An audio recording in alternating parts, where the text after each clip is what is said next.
শিলডোল ভাঙি ৰাইজ ওলাই আহিছে আশীৰ্বাদ ল'বলৈ, যজ্ঞত অংশগ্ৰহণ কৰিবলৈ।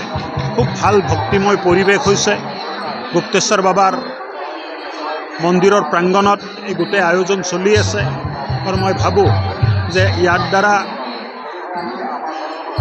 হিন্দু ৰাইজ যিখিনি ইয়াত আহিছে তেখেতসকলে আশীৰ্বাদ পাইছে আৰু উপকৃত হ'ব। চাওক, আজি ৰাতিপুৱাৰ পৰা এই যজ্ঞ আৰম্ভ হৈছে। পুৱা 4:30 বজাৰ পৰা একদম মানে লাইন লাগি গৈছে। বহুত দূৰ দূৰণিৰ পৰা আমাৰ ভক্তপ্ৰাণ ৰাইজসকল আহিছে। এতিয়া এবাৰ যজ্ঞ শেষ হ'ল, আকৌ অলপ পিছত চলিব। বহুত দূৰণিৰ পৰা মানুহবিলাক আহিছে আৰু আমাৰ আয়োজক কমিটিৰ পৰা যিমান পাৰিছে আমি সহায় সহযোগ কৰিছোঁ। যিসকল আহি পোৱা নাই আমি অনুৰোধ জনাইছোঁ, আহ্বান জনাইছোঁ, তেওঁলোক আহক, সপৰিয়ালে আহক।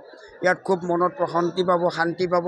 এনেকুৱা ইমান অতিৰুদ্ৰ মহাযজ্ঞ আমাৰ এই অঞ্চলত আগতে হোৱা নাই আৰু হোৱাৰ সম্ভাৱনাও নাথাকিব। সেই অনুৰোধ জনাইছোঁ, চবে আহক, সপৰিয়ালে আহক।